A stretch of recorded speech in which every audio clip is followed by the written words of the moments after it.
And welcome back, LTS. Let's talk sports. And now I'm going to show you a clip. But before I get into the clip, unfortunately, I don't have a video of Mr. Solo's boat, but I do have a clip with Total Monster. And I felt kind of, bad at it's almost a bias, but nicely said by Mr. Solo's representative. They are allowed the bragging rights until Saturday. And of course, that's him talking in faith and hope that all goes well for Mr. Solo. So take a look at this short clip of Total Monster in action on the sea. The road, the girl them a release the road. So let me see your hands up, so everybody know, put your hands up, so if you're ready for the road, let your friend them know. We're ready for the road.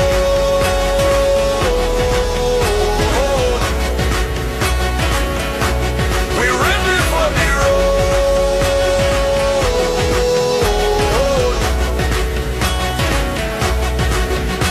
So we're ready, yeah, we're ready, yeah, we're ready, we're ready. We're ready, we're ready, we're ready, we're ready, we're ready, we're ready, yeah, we're ready, we're ready, we're ready, we're ready. The girl them a wait all week, forget up on the road like freak. The music full of blast, with thousands of chipping feet. Everywhere you look is just food, and everybody in a real nice mood. We gonna party all night, all night. Everyone with painted body, clean credit and tainted money. Nobody want to dance by themselves. Everybody wanna dance on somebody. Well, let me see your hands up, so everybody know, put your hands up, so if you're ready for the road, let your friend them know. We're ready for the road.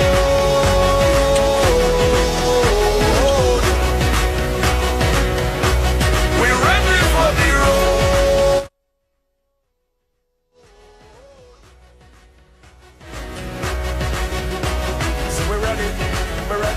Yeah, we're ready. We're ready. Hope you enjoy that. My director seems to be enjoying the clip a lot more. I've been trying to get him to come back before. So, of course, that was this last year? That's correct. That's yes, last year. That's How right. many entrants are there in your particular class? In the 130, there are 3 entrants. 3 entrants. Yes. And do you know the total number of entrants in About general? about 27. As 27. tomorrow actually is the last day for race entry. Right. So usually that's when we get the final tally. Okay. And now before the segment before, we were talking about international competitions. Now, if you could just go into that a bit in terms of maybe what international competitions you guys might have taken part in, because I think a lot of us in Trinidad think you guys just race for Great Race. The boats are packed up until January. Then you start again. Then we see you in August, and the boats are packed up. No, we race every month. Right. From when our racing season starts in February. Well, actually in December. In November. December. November is the first race event for the season. Right. And then we continue with another 4 or 5 regattas the following year. So, and then that's how it goes. And with these events take place down Carenage in the west, different areas. We have a yacht club. We have off of 5 islands. Right. So we race regularly. Regularly. Yes. So you have that going. And in terms of what is it? I don't want to ask in terms of financially, but what is it like when you're finished? The event is finished in August. Is it that I know you said you had to redo the engine. Is it that the boat is stripped down and you start all over again?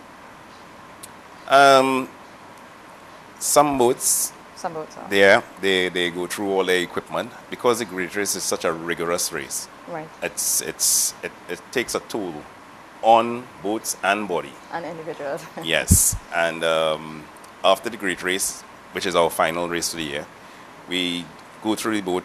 We send our engines to repair or rebuild. We go through the drives on the boats. That's what propels the boats forward. Right. And we go through the whole structure of the boat and just start getting it ready for the next onslaught, the next season of racing. Yes. Now, I must ask individually, what made you say, hey, I think I I want to be a part of this boat racing, or even race a boat. It's adrenaline. Adrenaline. It's competitiveness. I guess both of us are sitting down here. We're very competitive. Very competitive. Very. You can't help but feel excited about if you have that competitive nature at all about you. To be built. You see, it's not only about who has the fastest boat, especially as we're all in a speed limited type of class. So we're all supposed to be able to do the same speed at the same time. Right. So what is now required for you to be able to win is now the personal skill of the people involved in the boat. So you have to be able to be on the edge of your boat just to make sure that you don't turn over. But if you go too slow, the other guy wins. So you have to really keep the boat on edge. You have to be able to follow the best line. You have to be able to take the course at the best speed and the best angle. And then when you do that, you win. Yeah. And so it is a huge adrenaline rush to be able to be just on the edge and using every skill that you could find in your entire body and soul to be able to beat the guys who are running right next to you. You know, it's and it definitely looks like a great experience. I mean, I saw the boat there actually lifting off the water, and wow, that must feel really good, man.